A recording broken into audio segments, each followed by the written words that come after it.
Yep, second game in a row, and quite frankly, I don't see a reason to wear that jersey again until the team actually shows up to play a game. What's cracking, everybody, and welcome back to Kraken R&R, where we saw the Kraken play down to an opponent and got to see what it looks like when the Kraken don't show up to play against a bad team. Now we get to see what it looks like when they don't show up to play against a good team, as they lose 6-2 to the Vegas Golden Knights, in a game that quite honestly wasn't even that close. And coming into this game, with maybe the Tampa Bay game at home aside, that kind of has been how things have gone for the Kraken over these last 2, 3, maybe even 4 weeks, going all the way back to the games against the Ducks and Sharks, where they've played down to bad opponents they should be able to easily beat, and ended up losing a number of those games as a result, and then they play up to the good opponents, play well against teams like Carolina, the Rangers, even though they've kind of been a bit of a dumpster fire, even the Devils, they lost that game by 1 point, but that was a team playing well, a good team playing well, and they nearly forced overtime. Then you come home and actually do force overtime against the Panthers, beat a Bruins team that is starting to heat up here late, then of course go on the road and don't show up against a Chicago team, and while we were all hoping that that trend would eventually even out to the Kraken play well against the good teams and then just keep playing well against the bad teams, instead, it seems like we got the other end, where they played down to a bad opponent, and now we're just playing bad against everyone. Because when I say this game wasn't even close, I mean that it could have easily been 8-9-2. I mean, it doesn't matter what the Kraken score. They could have easily given up 8 or 9 goals, and that's even with one of the 6 they did give up being an empty netter.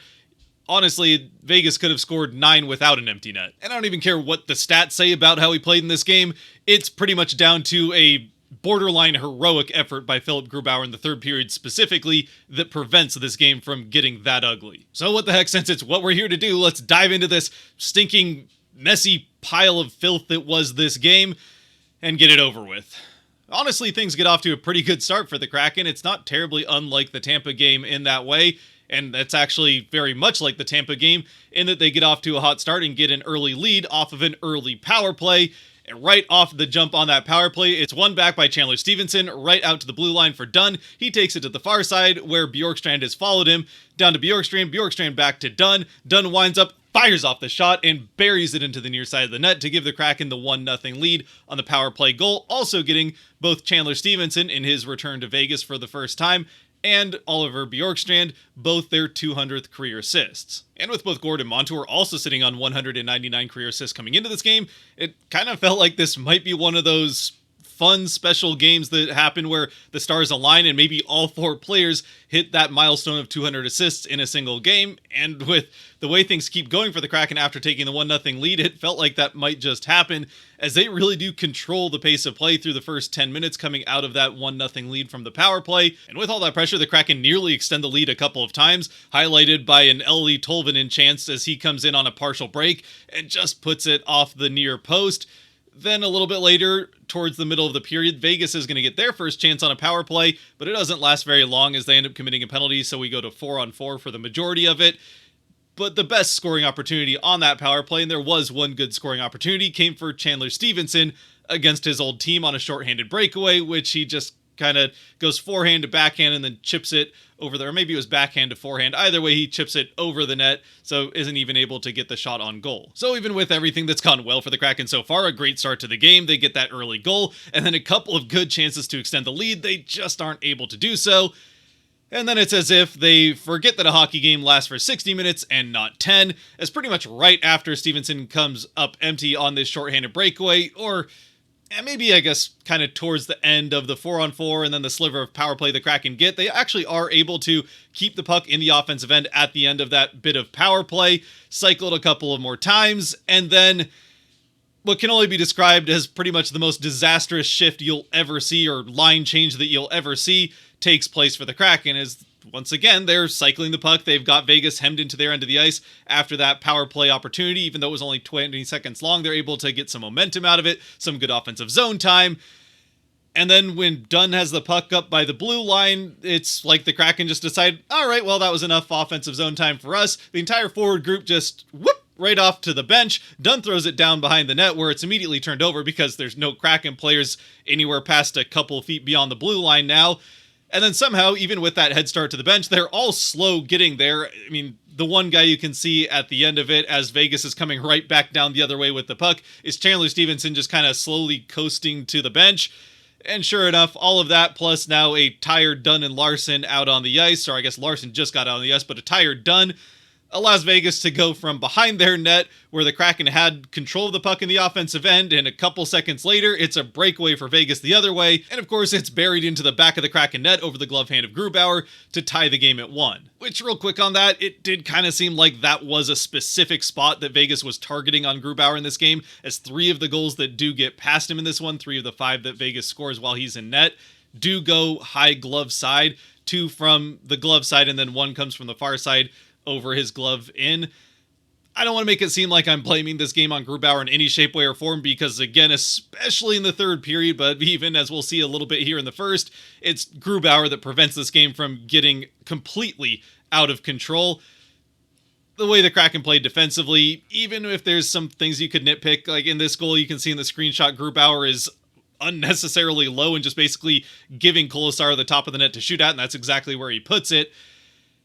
Yeah, even Decord at his best wasn't going to win this game for the Kraken, not the way that they were playing really at either end of the ice. But even if you are the type that does want to blame Grubauer in some way for this game, what happens a little bit over a minute later isn't his fault in really any way that I can see. It's a face-off lost in the Kraken end of the ice, again, about a minute after Vegas tied the game. And actually, it isn't lost. Beniers does technically win this face-off from Eichel, but Eichel intentionally loses it, or actually kind of helps Beniers win it, as he looks like he's going to pull it back, but instead pushes the puck past Beniers and just goes right past him to the boards, where Dunn does get to it first, but isn't able to control it. Eichel ends up getting it away from Dunn and then throwing it to the front of the net, where of course there's a wide open Howden to just redirect it right into the net over Grubauer's pad. Nothing he can really do about it. He almost got his toe to it, but Howden is able to lift it over the pad and into the net. There's just, I mean, I'm sure it was a set play. Howden knew where to go and knew kind of what Eichel was trying to do on this play. The Kraken just defensively had no response whatsoever. The only guy that even makes an effort to get in the passing lane or break this up in any shape, way, or form is Beniers. He looked like he was going to try and wrestle the faceoff away from Eichel and win it back that way. So Beniers kind of goes to the ice as he's trying to kind of use his body to win the faceoff, but when Eichel just goes past him, that unfortunately leaves Beniers on the ice and leaves Eichel to get back to the puck pretty freely. Beniers at least tries to respond by breaking up that pass, isn't able to, and it's in the back of the net to give Vegas the 2-1 lead, just over a minute from when they were down 1-0.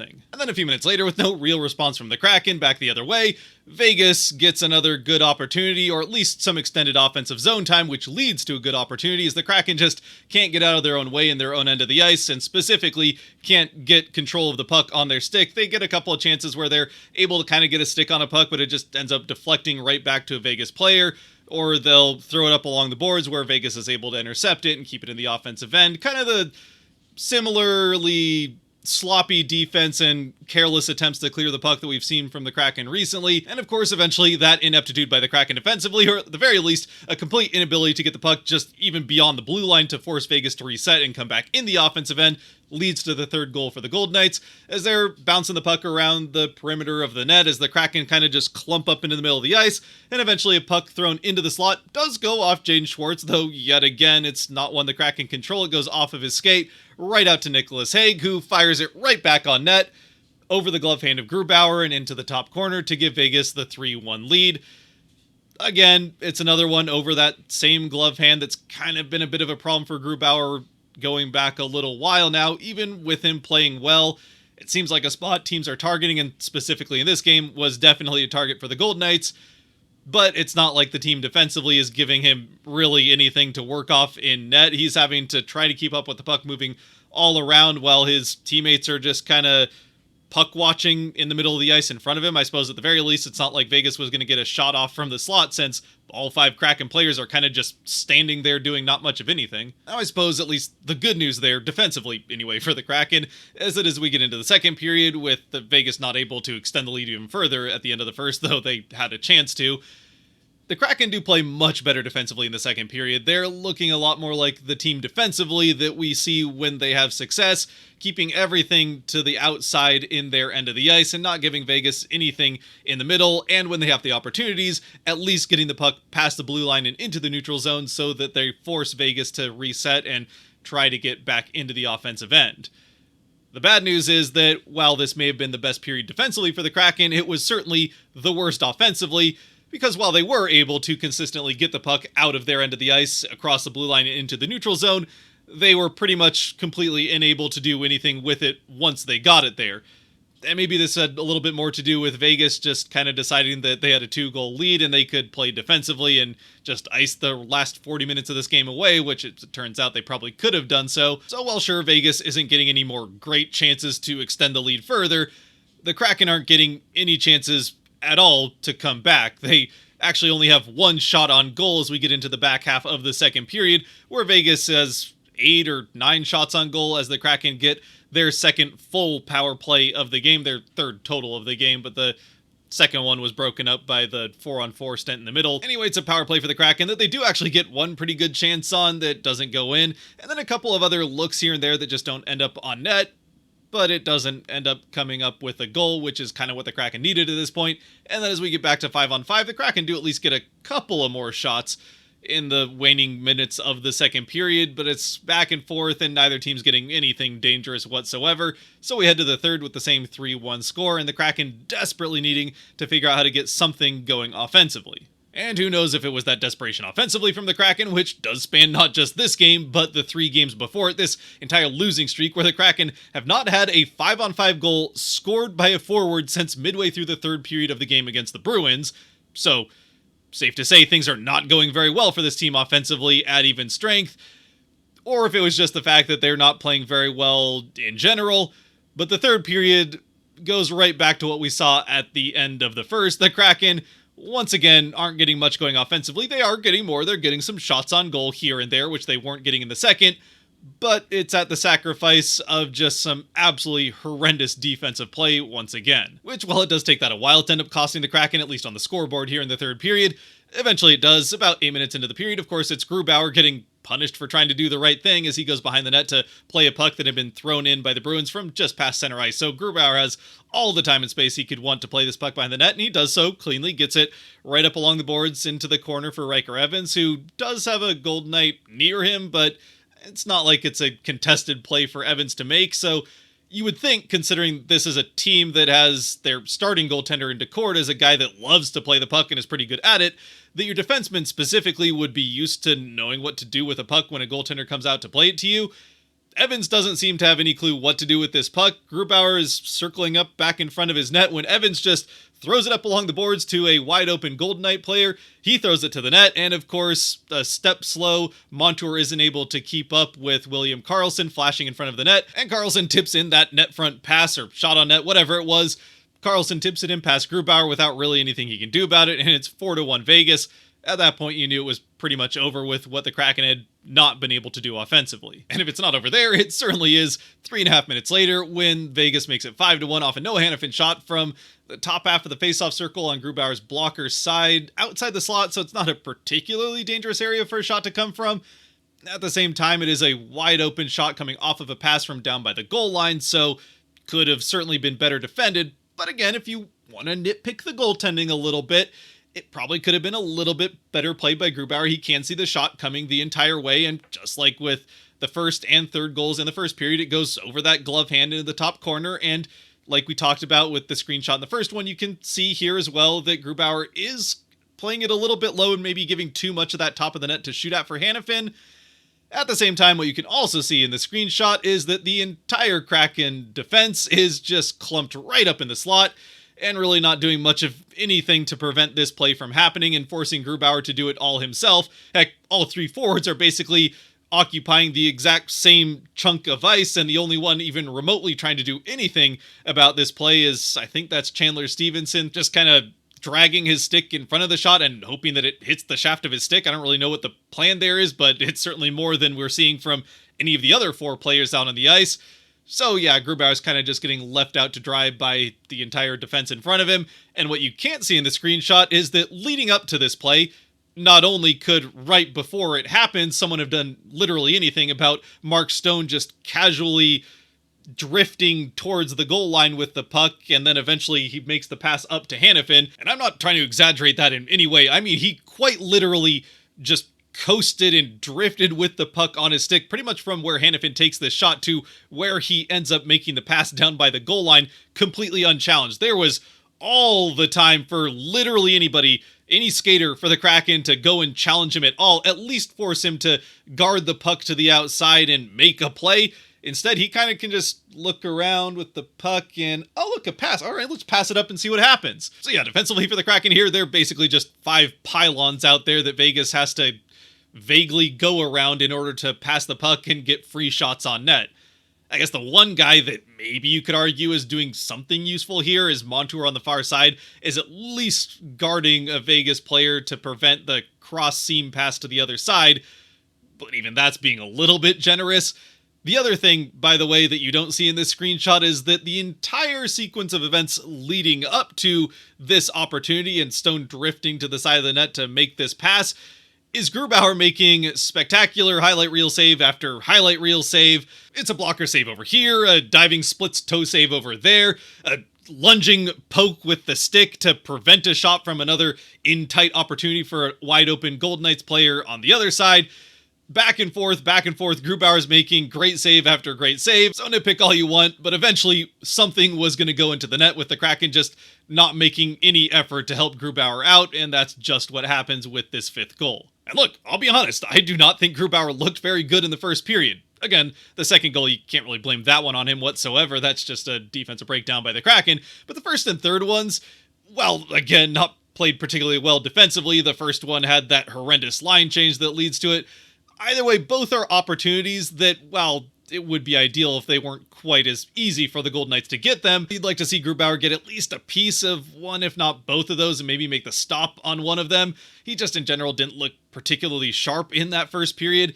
Even when the third goal goes in towards the end of it, my wife asked me if I thought they were going to pull him. And quite honestly, I felt like there was a chance, even with how incredibly hesitant it seems the coaching staff is to pull the goaltender, I guess Bilesman in particular, is to pull a goaltender on the first half of back-to-back so far this season. With the break coming up after the Colorado game, it felt like if the team is able to stay in the game and Grubauer still isn't looking sharp in the second period, you probably do have to make that change to try to get this win with the Cord in net. Unfortunately, that wasn't a thought that had to cross my mind another time throughout the entire rest of the game, as Grubauer was good throughout the second period and then great here in the third. The problem was that it's specifically in this third period, the team in front of him looked like, again, just a bunch of random dudes out there having a skate while a game of hockey happened around them. Basically the same team that we saw in Chicago, just this time they were playing against a very good Golden Knights team. Anyway, after a couple more pretty nice saves from Grubauer, prevent it from becoming 6-1 right after it was made 5-1, the Kraken get their final power play of the game, which, the one bright spot I suppose coming out of this game is that the Kraken power play continues to remain hot. Sure, it wasn't great in Chicago, though the one bright spot of that team right now is that their penalty kill is playing very well, so that I think might have had more to do with the Chicago penalty kill than the Kraken power play. Either way, they do end up scoring on this one. About halfway through the power play, Shane Wright with the puck fires a shot right down the middle of the slot. Samsonov is able to make the pad save, but it bounces out to Schwartz on the far side, the one Kraken player in this game that was consistently willing to go net front. Both times on the power play as he screens on the first power play goal for Dunn at the start of the game, and then here he's there next to the net to pick up the rebound and shovel it over the pad to give the Kraken their second power play goal of the game. Even with, I think, still 6 minutes left in the third, though, it's a pretty meaningless goal. It makes it 5-2. The Kraken do press pretty well at 5-on-5. They maybe have their best couple of 5-on-5 shifts of the entire game since the midway point of the first period here after they make it 5-2. Even getting a chance to make it 5-3, and then at that point, yeah, maybe a miracle happens and you get a couple of goals with the empty net, but obviously none of that ends up happening. There were a couple of good chances for Bjorkstrand in particular. I think one of these might have actually come before the 5th goal for the Golden Knights, but he had one that he got in on a partial break and got it past Samsonov. Samsonov was able to get just enough of it, though, that it just clears the crossbar and lands on the top of the net, where then it's blown dead. I mean, Bjorkstrand tried to whack it off the top of the net back behind Samsonov. That didn't happen. Then he puts one off the post here after the Kraken and make it 5-2. Either way, they eventually go empty net, get a few more chances before eventually Stone finds the empty net to make it 6-2, and that would be your final score. So it's another game for the Kraken where they just don't show up to play. They leave Grubauer completely out to dry in the third period and the back half of the first, and kind of a lot of the second, though again, I suppose at least in the second period they did play pretty well defensively in front of Grubauer.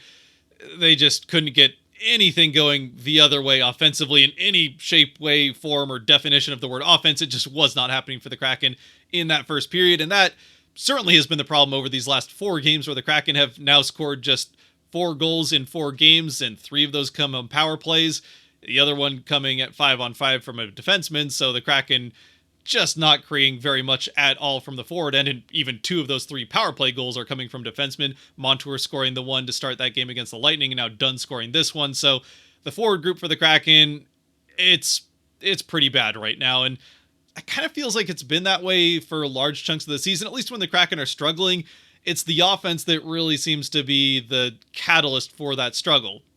Maybe not every time. The games against the Sharks and the loss against the Ducks, it wasn't really the offense that was the problem. It was just they were a complete defensive mess, and in one particular case had absolutely atrocious goaltending. At least most of the time, it does seem like it's the offensive struggles that are the catalyst for the overall team struggles so far this season, where the Kraken will just all of a sudden hit these walls offensively where they can't get anything going down the other way. I don't know whether that is it's frustration from them or just the desperation to make something happen, but they'll just press and press and press to try to get something to happen, and then eventually the cracks show back the other way and the defense ends up suffering, and just it's like all of this energy goes into the forward end where still nothing seems to work, and then you forget how to play defense at the other end of the ice. And it's not just the rush chances. Obviously, those are still happening. Those have been a problem. But especially as we get into this game, it really wasn't the rush chances that cost the Kraken, aside from the first goal on that bad change. It was just defensive breakdowns in their own end of the ice. When Vegas was able to get the puck down there, they just keep it in until eventually the Kraken make a defensive mistake or just get lazy in their own end, and that's where the opposing teams capitalize. And that, I mean, you can't just blame that on trying to press offensively and then something biting you back the other way. That just seems like it's the Kraken so focused on trying to make something happen offensively that they've lost focus on how to play in the defensive end. They're just gripping their sticks too tightly, is the way that it's kind of referred to often, is they're tense, and it's causing them to make mistakes. That's at least my take on it right now anyway, or what it seems like is happening just based on watching the general demeanor of the team and then how things play out over the course of individual games, and then how one game can bleed into the next. I mean, if you have different thoughts, I'd love to hear other thoughts down in the comment section. Generally speaking, it's just kind of, I don't know, baffling that this team will go from these stretches where they play great against good teams like they did on that road trip, and then it just disappears almost instantly and they completely fall apart over the course of 4 or 5 games. As for what the answer is, at least this time around anyway, well, that brings us to the last thing I do want to spend a little bit of time on here at the end. We're not going to have Kraken 3 stars, not after a game like that. There was a couple of guys that played pretty well. Again, I think Grubauer played pretty well in net, all things considered, especially with how much the defense was forcing him to make great saves. And then guys like Oliver Bjorkstrand had a fantastic game. Shane Wright played pretty well on a new line. And that's actually where I wanted to spend a little bit of time talking about that one other roster change they made, or lineup change they made coming into this game, other than Grubauer and net, was switching Wright and Stevenson. So Stevenson goes down to play with Tolvanen and Bjorkstrand, while Wright played this game with, or at least most of the game, they kind of put the lines in a blender for a lot of the third period, but spent most of the game playing with Schwartz and Burakovsky on either side of him. And I gotta say that when I saw that change going into the game, it was not what I was expecting and not the change that I would have made. But, I mean, there's plenty of reasons why I'm not the one behind the bench, that certainly being one of them, as although, to me, it seemed breaking up that right line with Tolvanen and Bjorkstrand, the one line that had been playing well for the Kraken through even their struggles, that was the one line that seemed like it was a net positive game in, game out. Well, those were the 2 lines that played best in this game. Wright was able to step into that line with Schwartz and Burakovsky, and that line may have been the best line for the Kraken in this game, as Wright's presence seems to have elevated that line from where it was with Stevenson at the center of it. And then even Stevenson going down to play with Tolvanen and Bjorkstrand, I don't know if it was better off there than with Wright with the 2 of them, but that was certainly the second best line for the Kraken in this game. Those were the only 2 lines for the Kraken that, at least by expected goals, produced more offensively than defensively. And yeah, I know it sounds a little bit weird to say that even with how bad defensively the Kraken were in this game and how very minuscule they got offensively through a large portion of this game, that there were actually 2 Kraken lines that had more offense than defense. Well, certainly part of that was that the Beniers line with Kakko and McCann was an absolute anchor in this game. They got absolutely walked all game long. And yeah, they were against the Eichel line, so Vegas's top line was against Beniers' line the entire game, and that, I think, is a big part of Beniers' continued struggles offensively. Some of it is just bad luck, potentially. I mean, he's getting a lot of good shots from in tight and that kind of stuff, but just not able to find the back of the net. He does continue to draw the top line from every team, and that was certainly the case in this game, where that Eichel line, after the first shift, was on Beniers' line every single time they could get him out there at the same time, and the Beniers' line just got absolutely stomped into the dirt. So I don't know what that means for what we'll see in Colorado, what changes they might make. They did make some call-ups from the AHL, so we could see some actual, not roster, but new faces in the lineup next game. I'd expect that we probably see Cartier back in the lineup instead of Sprong. I'm assuming Cartier is probably dealing with something. He was a late scratch from the game before this one, and then seemed like he might have been a game-time decision for this one as well, so he might be working through something, and who knows if that's going to fix itself by the second half of a back-to-back. But I think we'll see some new faces in the lineup in the game in Colorado. At the very least, we might see some new lines. But yeah, something's got to get figured out here. Let me know what you think in the comment section down below, what some possible solutions are, or feel free to just vent down in the comments and voice your frustrations. I totally understand. Whatever you want to do, have at it. Just try to keep it civil is all I ask. Until next time, though, in Colorado, stay safe out there, be good to each other, God bless, and go Kraken.